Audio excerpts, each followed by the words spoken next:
Hi everyone, I'm Mo. Welcome to my channel, and today I'm going to be doing the new to BookTube or BookTube Newbie Tag. So just as full disclaimer, before I delve into the questions, I just have to let you guys know straight up that I'm not new to YouTube. I have previously uploaded videos, but they were an entirely different niche.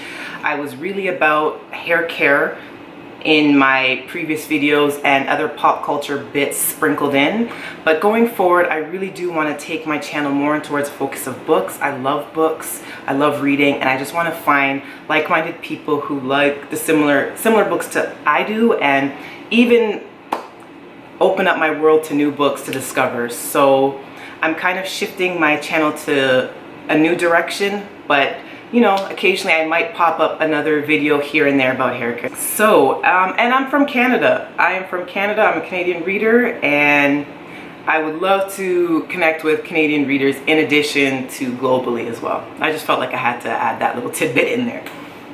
So, question number one is, why did you start this channel? So, I started this channel initially to challenge myself and getting comfortable in front of the camera. And in addition to that, I wanted to provide education in the niche that I was uploading for beforehand.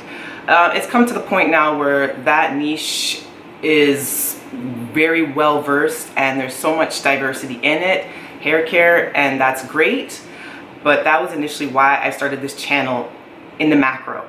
As far as BookTube and getting into the BookTube realm, I love reading. So that's the main reason why I want to shift my channel into this direction and connect with other like-minded book readers. I love books. I have loved reading as far as long as I remember, and you know, I just want to talk with a lot of folks that are like-minded in the type of niches and genres that I'm interested in.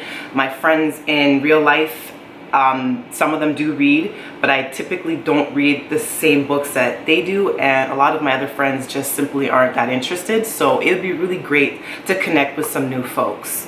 So that's pretty much the main reason why I am joining the BookTube realm and kickstarting this channel into a new direction, I guess.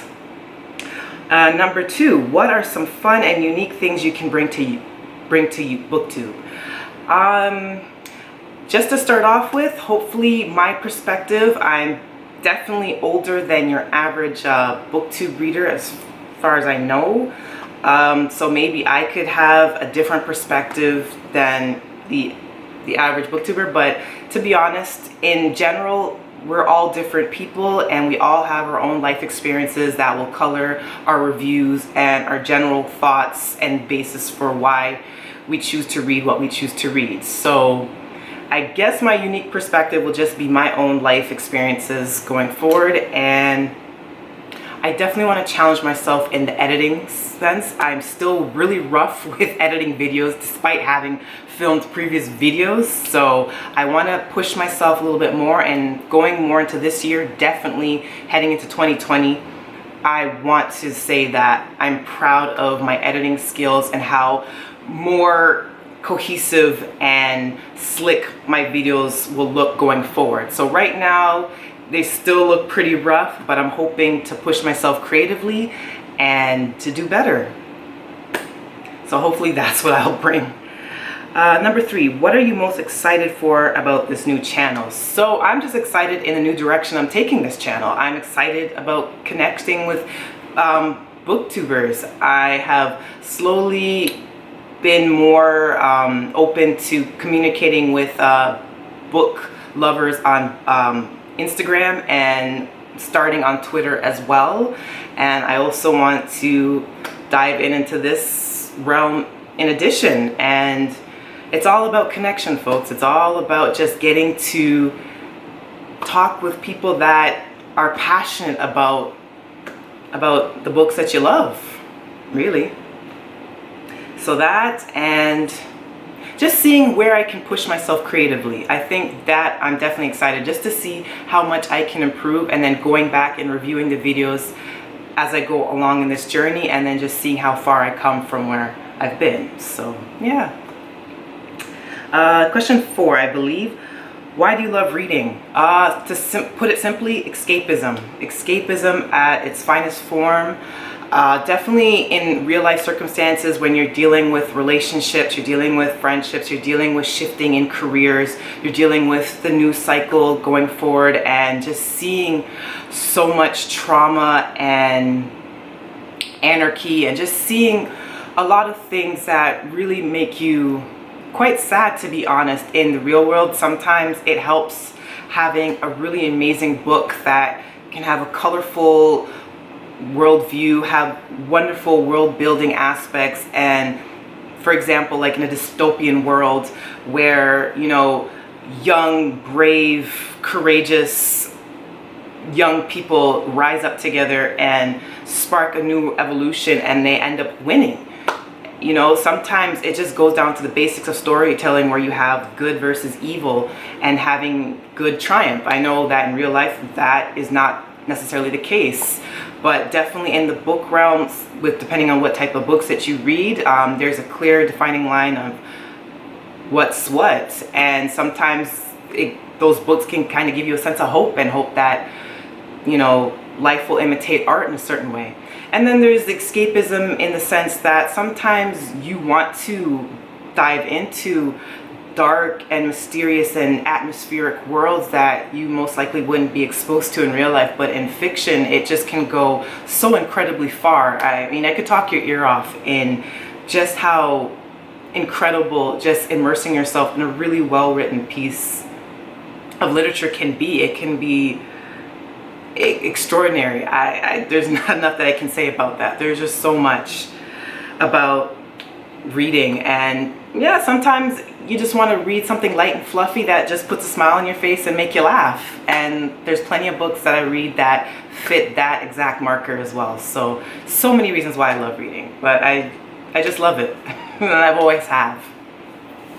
I believe this is question 5. If not, if I'm naming these are out of order, my apologies. What book or series got you into reading? A lot. So I most likely will be aging myself by showing you the examples of the books that got me into reading when I was younger, but I'm just going to do it anyway. I have right to my side here Archie comics. That was something that was persistent in my life. This looks really busted and dusty and old, I know. I'm sorry, but it's true. I loved Archie comics, so I'm getting a real kick of the fact that Riverdale, which is that new show, not necessarily new, but that show that's on CW now, that's like super popular. I just find it so funny that Archie comics is now like so much bigger than ever before because of that show. But yeah, Archie comics was definitely it for me growing up. There is R.L. Stine books as well. So I have an example of a Fear Street Saga book. This is also super old, but a lot of R.L. Stine books were my true North Star as far as favorite reads growing up. He had the Goosebumps series as well that were extremely popular, that were always featured in scholastic book fairs in elementary school, which were some of my favorite events to go to, period. I love scholastic fairs. Oh my goodness. They did so much for shaping my worldview when I was younger. Loved them, loved them, loved them. But yeah, R.L. Stine books and the Fear Street, Goosebumps, you name it. As well, Sweet Valley High books. So I have an example of a Sweet Valley Kids book. Sweet Valley High was definitely my favorite as well. These were always the books that were abundant in my bookstore growing up. YA has definitely exploded a lot more so now than when I was reading growing up. So Sweet Valley High was where it's at, and those books were always heavily featured in my bookstore. So definitely Francine Pascal had a big, huge impact in my life as a reader. And lastly, Christopher Pike was also a big favorite of mine as well. The book that I'm holding here is Remember Me Too. Again, really bashed up and old and crooked, but Christopher Pike had a lot of great books as well. He had the Last Vampire series, which was my version of Twilight, which I loved and adored and would love to have an adaptation of. But yeah, I loved Christopher Pike's books as well. Yeah, so, and Harry Potter unfortunately came later in my life. Like I don't know what to tell you. Basically, if Harry Potter had come out when I was a kid, definitely I've been all over it. Of course, I love Harry Potter now as an adult, but Harry Potter would have been one as well. But those were my books growing up. What questions would you ask your favorite booktubers is the next question. I believe number 6. I would probably ask them if there's a book that hasn't been created yet that they would be fascinated and interested in reading, what would the subject matter be and who would they want to write it?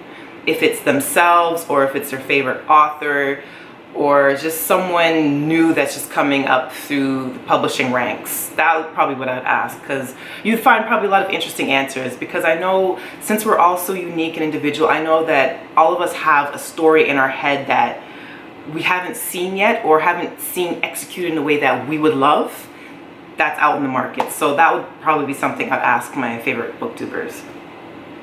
Number 7, if it is number 7, what challenges do you think starting a booktube channel will be the hardest to overcome? So I guess maybe insecurity.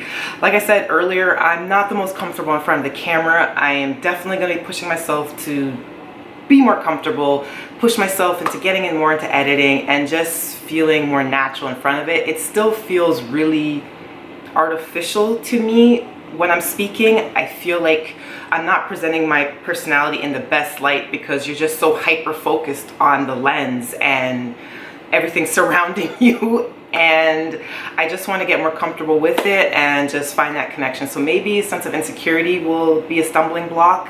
In addition, consistency. I know it helps in building communities when you show up. You know, people like to have a sense of continuity, and I want to bring that so much. So that is something that I'm challenging myself to as well, is showing up and showing up often. So that might be something to overcome as well, but I'm gonna give it an honest to goodness try. Number 8, I believe. When did you start reading? So very young. I would say probably 4 or 5, and definitely earnestly reading by age 8. I did drop off a little bit in high school, but I just had a lot to juggle, and I was in a lot of sports teams as well, and it just was time and, you know, life, you know, it was just it was difficult to juggle, but I still did read. Harry Potter was definitely coming up the ranks, and I remember the midnight readings for Harry Potter books. Never got the opportunity to actually go to one, which to this day I regret, because it would have been such a magical experience, I think. But yeah, I started really early, really early. Where do you read? Pretty much everywhere and anywhere. My bedroom, during my break at work, anywhere. Cafe. My favorite Chapters, which is a major Canadian book chain.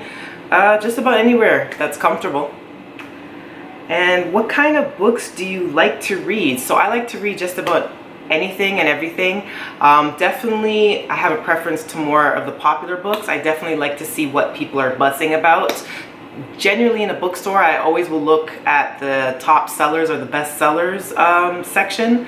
So I should work towards diversifying my reads a little bit more, but I'm just being honest. I do tend to look at what's popular. Women's fiction, I love to read a lot. I love to read rom-coms a lot, or I hate calling it this, but chick lit. I do love an extraordinary amount of young adult books. I just love the diversity that I'm seeing in young adult books now, more so than ever. When I was growing up, definitely nowhere close to the amount that I'm seeing now, and from so many marginalized group of people, I'm seeing so many stories come forward, and it's actually really refreshing and rewarding to see. I absolutely love it. I hope the publishing industry continues to pump out more books that represent people of all walks of life. I don't want it to be treated as a trend. I want it to continue and to flourish so much. So I absolutely love it, and I am all about it. The only thing that I don't read as much, but I would like to read more, is horror. I don't particularly read horror books only because I get really scared. I'm a big scaredy cat, but that's definitely something I'm hoping to change going forward. Part of the reason why I'm joining BookTube now, you know, I want to get those new suggestions coming in and things like that, and just finding new connection with people, and yeah, just getting to talk about something that I really love, that's been something that I've enjoyed throughout my entire life. That's definitely what I'm looking forward to. So I'm definitely excited in joining the BookTube community. I definitely want some feedback, and please comment under this video and any future videos if you happen to stumble upon mine. I would love to, you know, talk bookish with folks. Definitely in my next video that I'll be uploading shortly after this one, I'm going to be going over my recent book haul, which is super exciting. I bought a lot more books than I should have, and I'm putting myself on a book buying ban for now, but definitely want to talk more about everything in the book world. So thank you for stopping by, and see you in the next video. Bye.